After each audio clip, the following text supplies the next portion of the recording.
Hi, and welcome to Resolve's Kitchen Table Conversation Series. I am Barb Collura. I am the President and CEO of Resolve. Our Kitchen Table Conversation is a new digital series hosted by Resolve, the National Infertility Association, and it brings us back to the nostalgia of the founding of Resolve, which was around the kitchen table of Barbara Eck. Barbara founded the first Resolve support group in 1974, where she brought women together to discuss issues that mattered to them. We are proud to carry on this tradition through our nationwide network of support groups and through our new web series, where we tackle topics of importance to anyone who is challenged in building a family. So today's kitchen table conversation is about clinical trials, unpacking the benefits, the risks, and answering your questions about what is a clinical trial. This is sponsored by our friends at Granada Bio. Granada Bio is a biotechnology company focused on women's health and fertility. They were founded in 2018. Granada Bio is targeting and growing solutions to address unmet patient needs. So we are happy to have them and happy to have this fabulous panel. I want to just start by saying when I was going through IVF, I was part of a clinical trial, and I sometimes forget that. It was a particular medication that's used in the process of IVF, and I remember I got the medication at no cost, and I had to fill out certain documentation and paperwork, even things like how it made me feel and that sort of thing. So I did that for one of my IVF cycles, and then it was interesting because the next IVF cycle, I said, can I use that medication? They're like, oh, we're not doing the trial's over. We're not doing that anymore, and you can't use that medication. So I was kind of like, huh. That was a long time ago, and I've learned a lot about clinical trials, and I'm really excited to talk about this. In my role as the president and CEO of Resolve, I get the opportunity to interact with other health organizations, not in infertility, but in the health space. And for many diseases, clinical trials is really how they get treatments and how they find a cure. And so clinical trials becomes incredibly important to patient communities in a lot of different diseases. Yet in the infertility space, it's mysterious and we don't hear about it a lot, at least from the general population of patients. So we want to find out if that's true or not, and what is happening, what's going on. And we certainly want to just start with what is a clinical trial. So we put together a fantastic panel here today. I am going to ask each of you to introduce yourself. It would be great if you could tell us where you are, and because we're all virtual, but you must be anchored somewhere, and why you're here today to talk to us. So I'm going to start with I'm going to go to the square closest to me, and that's Eileen Davies. Eileen. Hi, how are you? How's everyone? We're great. Good, great. So I am hunkered down here in the beautiful city of brotherly love, Philadelphia. Awesome. Yeah, and I am the director of clinical research trials for the Reproductive Associates of Delaware. We call ourselves RADFertility, and I'm honored to be here to be part of this conversation. Awesome. So you are at a fertility practice and work on clinical trials through that practice. Excellent. Yep. Excellent. Kristin, would you tell us a little bit about where you are and what you do? Yeah, my name is Kristin Rooney, and I'm the Senior Clinical Trials and Research Program Manager at Boston IVF. So I am just outside of Boston, and we have centers all across New England, actually. I've been here about 13 years, and similar to Eileen, so I'm in an infertility practice, and we've actually worked on a lot of the same trials over the years. So we should share some similar insights, hopefully, to get some I don't think we've ever met. I know, this is like a first visual. Awesome. That is great. And then Rica, tell us what brings you here today. Yes, hi, I'm Rica Kevorkian, and I am a patient. I'm here in Suffolk, Virginia, and I'm actually a patient at the Jones Institute in Norfolk, and so I'm here to talk kind of from a patient perspective because I did participate in a clinical trial from June of last year to September of this year. Okay, fantastic. We're gonna get more into that and find out more about what that experience was like. So I'm just gonna start very high level. Eileen and Kristin, I'm gonna throw this to you. What is a clinical trial and what role do they play in our healthcare system? Jump in. And I want to hear from both of you. Take the lead, Eileen. Okay, I'll start. I mean, I'm just going to give you a general idea. So clinical trials, they're a type of research that typically will study possibly a new medication, a new type of treatment, possibly a new surgical procedure. They are done to evaluate the effects of maybe the new drug or the procedure on the health of a human being. Clinical trials are always voluntary, correct, Kristin? Right? That's one of the big things to know. It's always voluntary. Patients will volunteer, and it's really important to know during these trials that they have the right to withdraw at any time, so that we want our patients completely comfortable. They're carefully designed, very carefully designed. The actual trial itself, the protocol, how the study runs. They have to be FDA approved, and also what's called IRB approved. And we can go into the IRB later, but maybe Kristin, you could talk about the phases.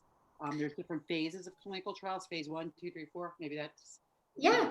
Sure. So as we kind of all know, because I think people are becoming more educated on research with everything going on with COVID. So there are different phases. So the first phase, phase 0 is where we really start, but where I think we really jump in fertility field is phase 1, where they're really testing out a new product. Is it safe? Is it something we can give to people? It only enrolls 10 to 20 people about, so it's a smaller study. Phase 2, again, is looking more at the safety. A little bit more people are now enrolled. So maybe a couple hundred. So it's still small, but it's getting a little bit more involved. Phase 3 is when it gets a little bit bigger. Is it safe? Is it effective? How does it compare to the standard of treatment that we have out there? So they're really seeing, is this new medication, as effective? What are the risks? What are the benefits, the pros and cons of each? Phase 4 is when they're really getting FDA approval. They're trying to make sure we are, testing a huge number of people, getting more information on the side effects. More numbers of people are now being exposed, dosing. Everything is pretty much fine-tuned and ready to go, but it just gives us more information. So that's really the kind of big level. And just to add on, I think a lot of people are timid about research. Are you getting a new medication? How is it going to impact me? How's it going to impact my treatment? And all studies are so different. Some of them might be a new medication, new technology, a new procedure. Some might be on stress management, lifestyle, understanding if you're doing relaxation techniques as you go through treatment, if you're having a lot of caffeine, exercising. So the scope of the study can be so different, as well as the time commitment. So I think understanding the studies and kind of learn about them, see if it's right for you. It's not a fit for everybody, but I will say, obviously we work with a lot of people that enroll. They seem really pleased when they do enroll. And if they're not, to echo what Eileen said, it's voluntary. If you sign up and you're like, nope, not for me anymore, you withdraw at any time. It doesn't impact your treatment. And we always kind of check in along the way. You're very connected with research studies with the research team, maybe to a fault. I see Eileen nodding her head. We're very connected. So we hold hands, don't we, Kristin? Exactly. I think that's the nice thing people like, though, is it is really hand-holding. So if you have any question, you have an immediate contact, and you're checking in a lot. So they're cool opportunity for people to get involved, advance the field, and maybe learn something new and help themselves and others. I can understand if a pharmaceutical company wants to create a new medication and they, by law, they have to take this through a clinical trial to get it approved for people then to get a prescription for it and to be administered it. The FDA isn't going to allow them to give that medication to someone without going through kind of that clinical trial. So I think most people understand that medication goes through that, but you both mentioned things that weren't medication, other kind of procedures and different. Why do we need a clinical trial for to find out if caffeine, why can't you just learn some things and what's so specific and unique about a clinical trial or a research that makes it important for people to do in our field? I would start with, the trials are controlled, correct, Kristin? They're controlled. So, everything's watched very closely. And we talked about previous to this criteria. So criteria have to be met to be in the trial. So in my opinion, what makes them different is that they're controlled studies. Everything is following a set protocol. So you can really see how a patient may be reacting to a medication or to a surgical procedure or to a genetics procedure. So, but Kristin, who decides like when there's going to be a clinical trial about something? I mean, we deal with people at Resolve on all challenges of family building, and they're like, PCOS, or they might have premature ovarian failure, or they might have endometriosis or something else, or unexplained infertility. Who decides if there's going to be a clinical trial for something, and why isn't there one for what I'm suffering from? Right. Yeah, that's a common question. So who decides is a big one. So it can be a big pharma company or a biotech company. A lot of times if they're launching a new product, and then they fine tune who will benefit most. Is it a PCOS patient or a high responder that they really need a new high dose medication? Or is it somebody that has endometriosis, or they really target certain populations?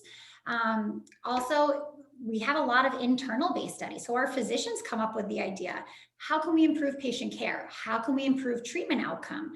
A lot of lab-based studies that patients don't often hear about, but there's a lot of science going on behind the scenes. Yeah. Looking at the embryo development, we have microscopes that can watch the embryos grow and tell us each stage, how are they dividing?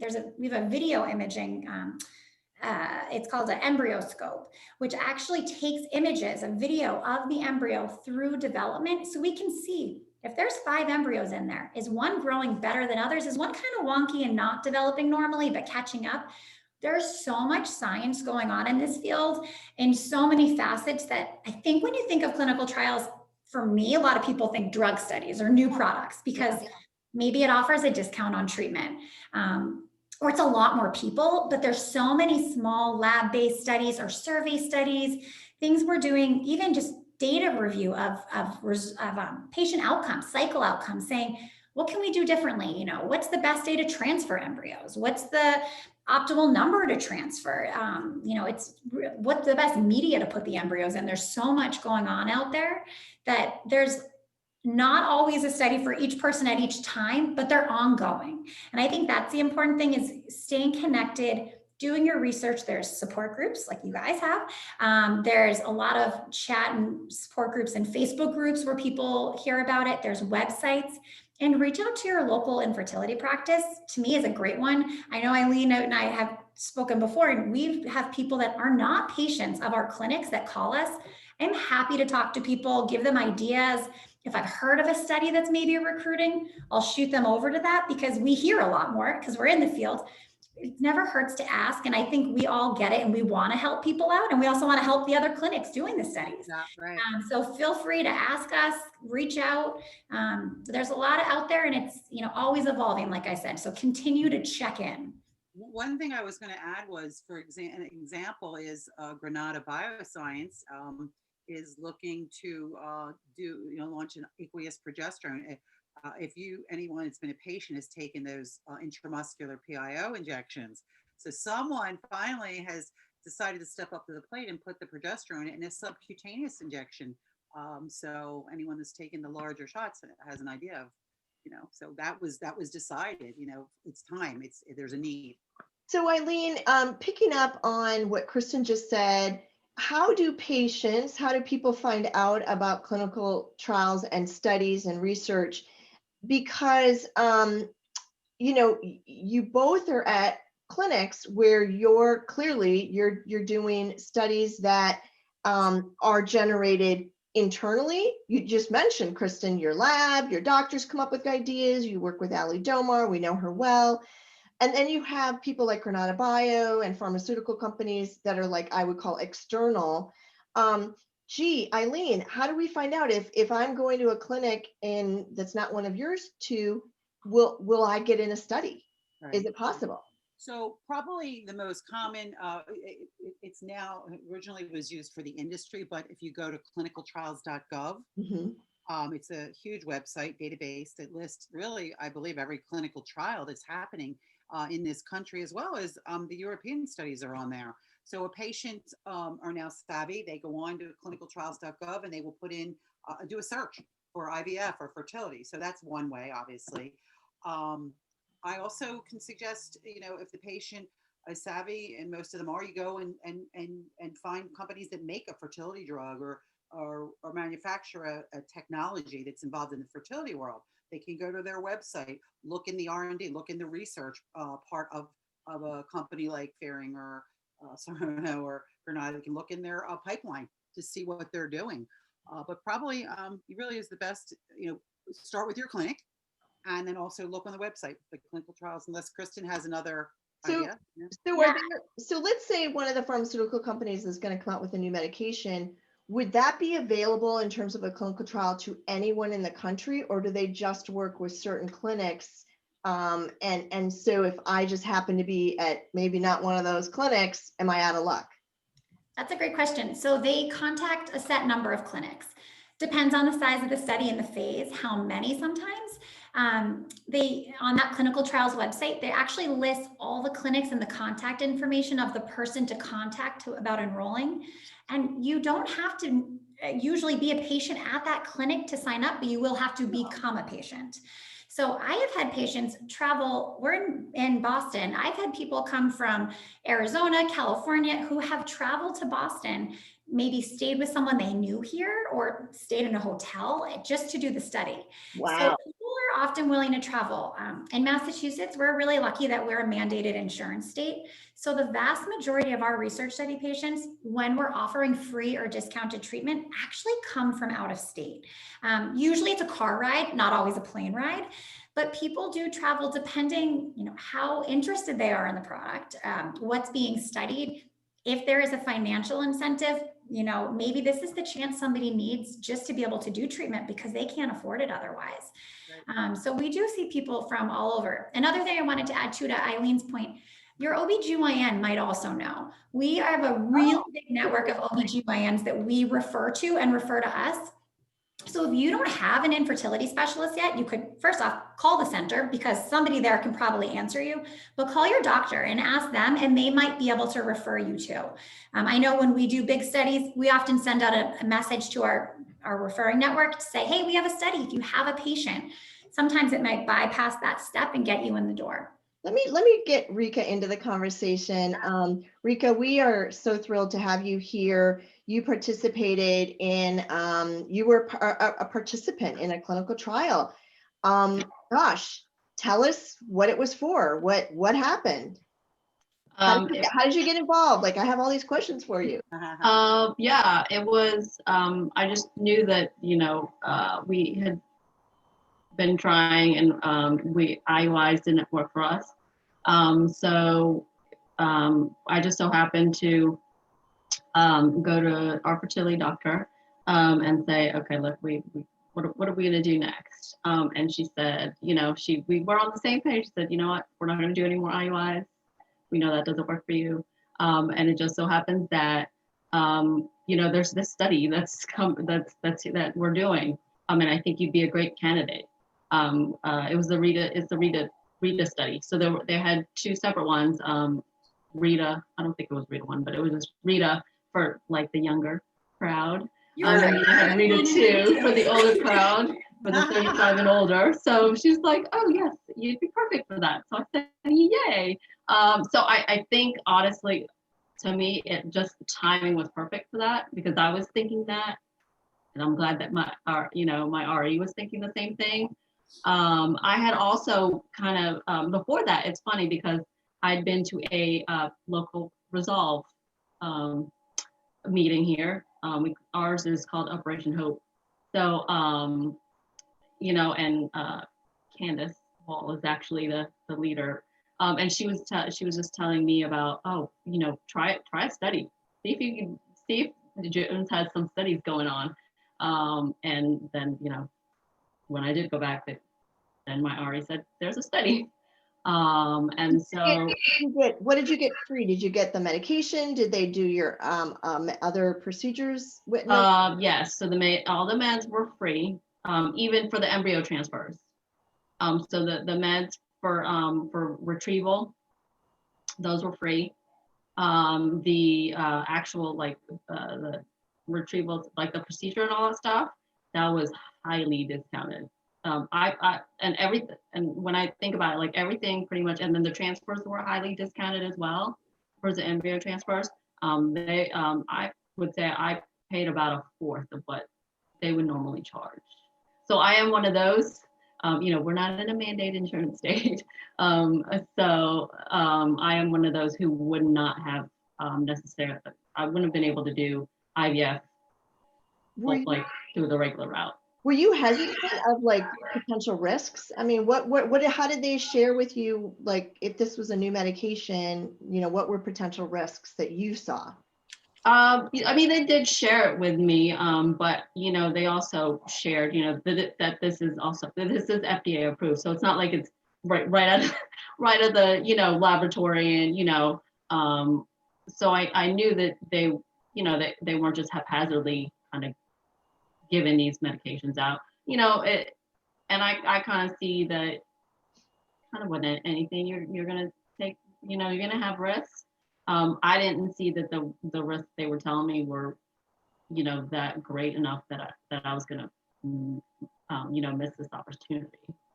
Did you have to fill out paperwork and that kind of stuff? I did. I filled out a lot of paperwork, a lot, and kind of like what you said at the beginning. I had a little diary when I was because it was for an FSH, so they were really looking at what the retrieval, like how many they were able to get, like with retrieval and all that stuff, and then blast. So they were really looking at sort of that part of the process. So yeah, I had to fill out every time I took my shot. Can I ask Eileen and Kristin, can anyone join a trial? I mean, Rica just mentioned that there were two parts of it. There was one that was for older women and one that was for younger women. Talk a little bit about that, because one of the things that I hear oftentimes about clinical trials is they may not be diverse enough. Certainly you're trying to see if this medication works, but do the people who are hosting any kind of trial, are they looking for a certain kind of person, or can anybody just sign up? I could start. Go ahead, yeah. Yeah, I mean, typically, Kristin, you'd probably agree, the companies are we call them the sponsor. So when you hear the sponsor, that's the company, the pharmaceutical company, the technology company. They're looking for, generally speaking, healthy people to participate. So typically something like diabetes may be ruled out, a certain age may be ruled out. So the answer is no, not everyone can just say, I want to participate. There's a very stringent screening process, and there's multiple criteria that a patient has to meet. For example, age, a height, a weight. Wow. What about just diversity from minorities? I mean, do studies look for Latinos, Black people? Do they specify Asian? Do they care? I mean, I think that's an important topic as we think about diversity. I will tell you that I've been on some webinars just recently in the health space about that, trying to ensure more diversity in clinical trials. I know with COVID even, I heard that they were having, some of the larger, when they got into phase 3, they were trying to get more diverse people, and it was hard to recruit. What do what's your experience there? And Rica, I'd love for you to jump in here. Did you ever, in answering this question, were you ever, was it ever an indication that you may not qualify, or was it presented to you from the beginning that you were in the trial? Great question. For me, they did say I did have to go through, both me and my husband had to go through screening, and it's pretty much what Eileen said. You just had to be healthy. So I mean, they did say, although because I think they had looked at my file, because I was a patient there already. So the research coordinator said, I don't think you'll have any issues, just kind of base, but we need to update your testing, because it had been a while since I've been tested. Kristin, what about the diversity question and making sure it's covering really all people? Yeah, I think that the sponsor, as Eileen said, the companies, when they put them out, they try to usually pick locations all across the US or overseas if they have studies overseas, to really touch on every demographic. I've never seen a study in my experience that has specified. I would say age criteria, height and weight, BMI has screened people out, health issues.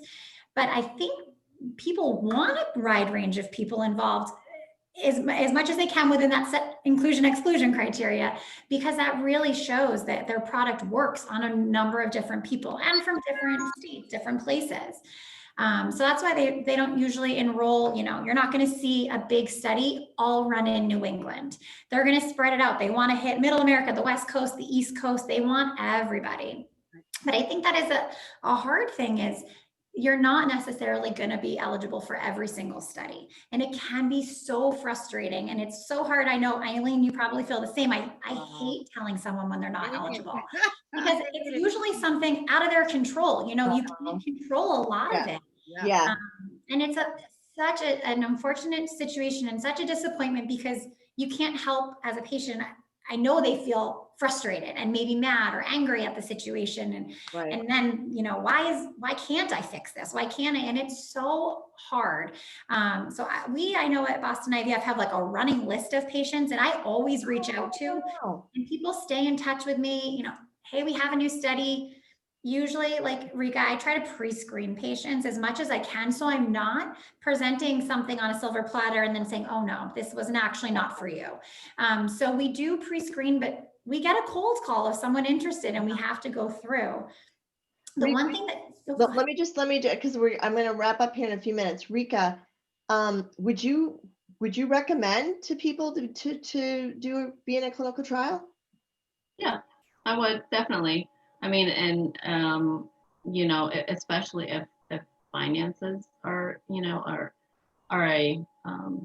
kind of an issue, something you're thinking about.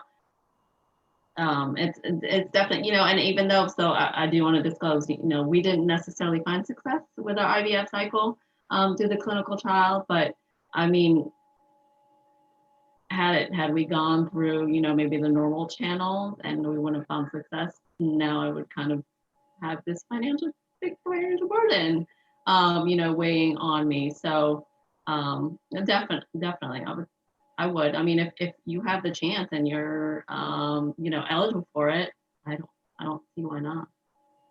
Well, let me just say that I so appreciate all of you providing this great information. I'm going to end it with sort of one last round of either like a final thought or point that you want to make, and I'm going to ask each of you to do that. And Eileen, I'm going to start with you. Sure. So I think I like how Rica, despite her outcome, was very happy to still participate, and I encourage all couples in our field to give it a try, reach out, and maybe you'll qualify. Yeah, it's been almost 27 years I've been involved in clinical trials, and I can say it's mostly been positive. And I encourage anyone to reach out. I told you I'm also available if anyone ever has questions. Don't feel that you don't go to our clinic that you can't reach out to me. But I love helping anyone, whether they're at our clinic or somewhere else. Just general question about clinical trials. So they can shall I give my email? Email me for questions if they'd like. Awesome. Awesome. Great. Kristin.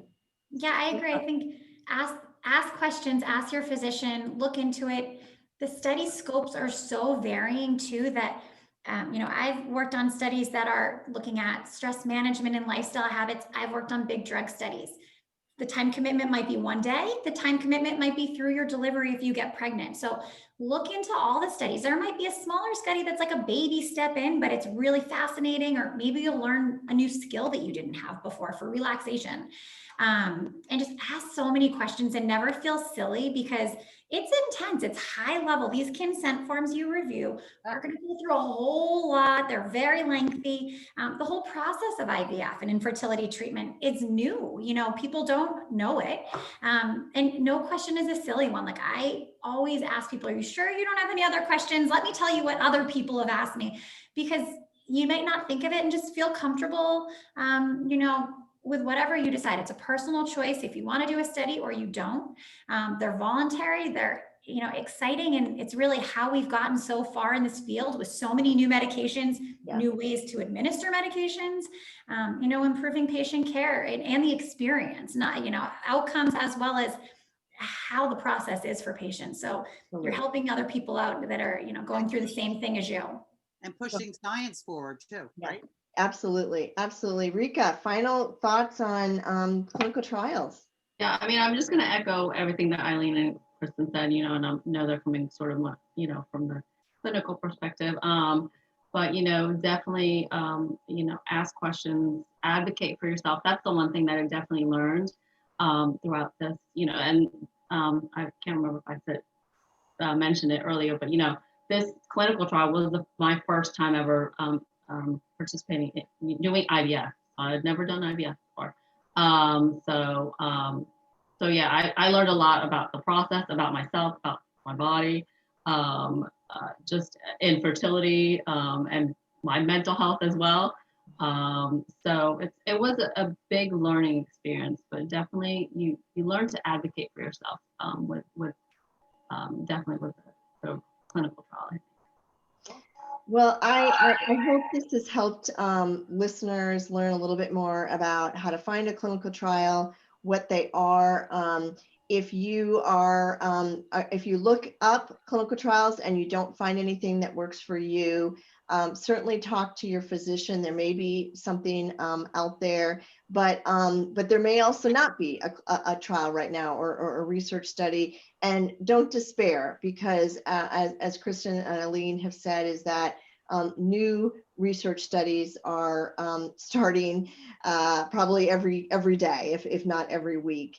I just want to mention too that clinical trials and research in general, no matter if it's infertility, diabetes, cancer, these are the most critical foundational things that drive patient experience, but also drive therapies, cures, etc. We cannot do what we do. Science cannot move forward without patients raising their hand and saying, I'll be part of that. We would not have a COVID vaccine if it weren't for people who got a vaccine, or maybe they just got a placebo over the last several months. And thousands and thousands of people volunteered around the world to do that. So that is why we have advancements in science. So if you have opportunities, I highly encourage you to consider it and to look into it. And I also just want to say that clinical trials is one aspect of how we get data from patients. Kristin mentioned, other research studies that they are doing, for example, in association with mental health and mind body. And all of those are important. So even if it may not have the name clinical trial on it, but it's research, it's involving patients and we're learning from that experience. You might be asked to fill out a survey. That's an opportunity to provide patient input. There might be a patient registry at a clinic that you're working with. That's an opportunity to provide patient experience. We can't do and move forward and provide better care without all of these ways that we gather input from patients. So we put out a lot of requests for surveys, and we don't just do it for fun. We do it to get better. We do it to advance the field and to provide a better experience for everybody. So if you ever get asked to fill out a survey, to participate, do it, please.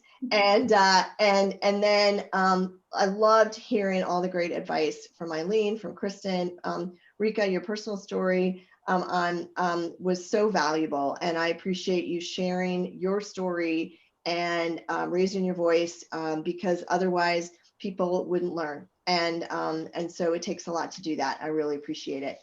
So with that, I'm going to close this out. I know we covered a lot of ground, and to anyone listening or watching, thank you so much for putting this on your schedule for today.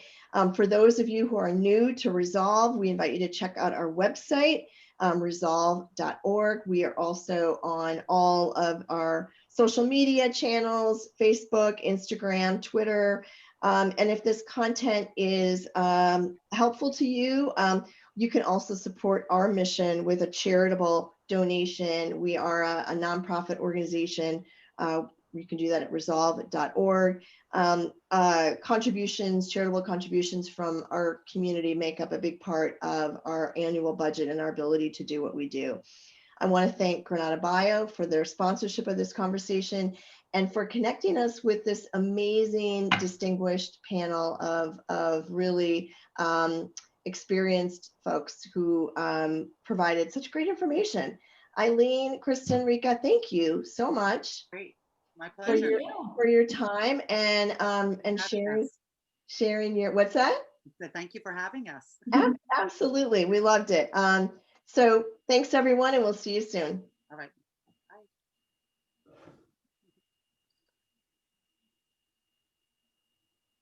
Bye. All right.